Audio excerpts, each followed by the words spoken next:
Hi everybody, this is my ST. Only just got it really, and it's had a little bit of a prang. Don't worry about this though, these are risers. It's not damaged anyway. But there is here quite a nasty repair already been done. That edge on the bonnet has had a bit of a ding, and I think somebody straightened it with a pair of pliers and left quite a lot of cracks to the paint. It's been daubed over with a colour that doesn't match. It's just not a very good repair. I'm going to make a series of short videos which I hope to stitch together to show you how I'm going to repair it. I am not a professional body repair artist, but I'm hoping that I'm going to be able to make it look a little bit better than it does already. Carry on watching if you want to see how I get up to it. Cheers.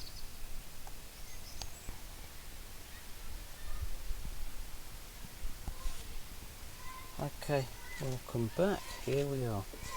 Well, we've got to attack this horrible crusty paint here, and I don't know if you can actually see just how bad that is, but there's huge lumps of paint just peeling off there because it was bent back with pliers.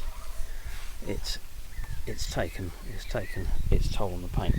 So this is the set of papers I've got that I think we're going to end up using. This is I don't know if you can read that. This is P600. That is far too fine. And below that we've got P240, which is less fine but still too fine, and I think this is for sanding down walls. P80. I think we're going to have a go with P80 to see if that is actually good enough to attack that crusty paint. Okay, so as I need to work on the bonnet, I don't want the thing to continuously keep shutting, and I want to keep it higher than the headlight, because I don't particularly want to be braiding the top of the handbrake. So I have chosen this huge lump of wood here to stop the bonnet shutting. I'm hoping that will be sufficient, and now one-handed I'll try and operate a camera and reduce the height of the bonnet.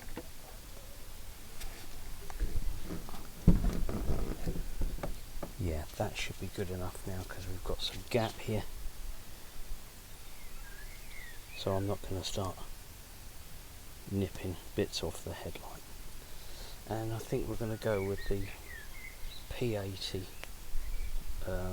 abrasive paper. I thought about trying to use steel wool, but I think that's just going to just tear off and leaves loads of mess everywhere, which will just rust.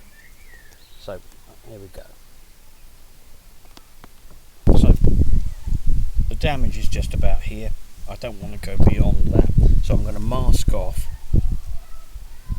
There's a bit of rot there. I'm going to mask off what we don't want to attack. So I'm just going to pop that on there. That should do it.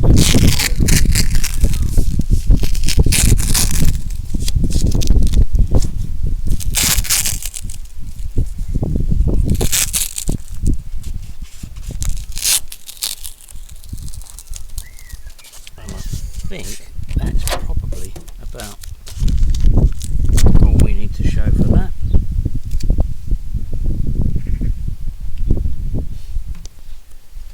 As previously discussed, here's the P80 sandpaper. It's already used, but it's extremely rough. Well, it's about P80 rough, that's how rough it is.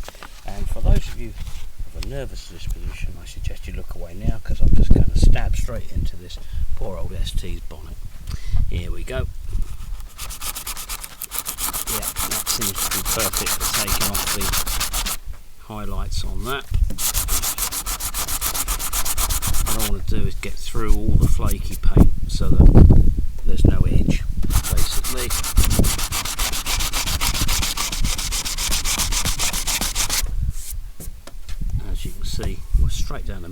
very thin paint on these STs. I don't suppose they expect them to last that long with full drivers driving them. There we are. So that edge now, as you can see, is coming down, but it's still flaky. Just get rid of any paint that has buckled and no longer is adhered to the car. Yeah, it's getting there.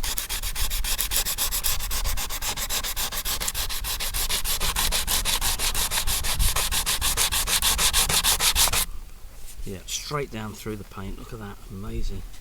Very little in the way of primer on that. I suppose it's a modern paint. In the days of cellulose paints, they went on with a trowel. These modern paints probably go on a lot thinner.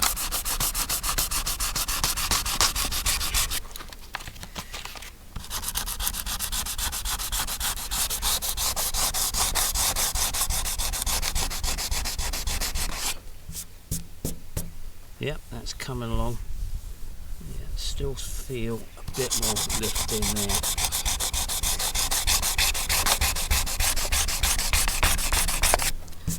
I do feel like I'm doing woodwork rather than paintwork here, but there we are. Well, I've just sanded most of the flaky paint out there. There's less of an edge now. Unfortunately, there was a tiny bit of edge here. As you can see, that paint has got water under it and it has started to rust directly underneath, so I'm going to have to go a bit deeper into this part here, but otherwise we're back down to the quality Dagenham steel. Beautiful.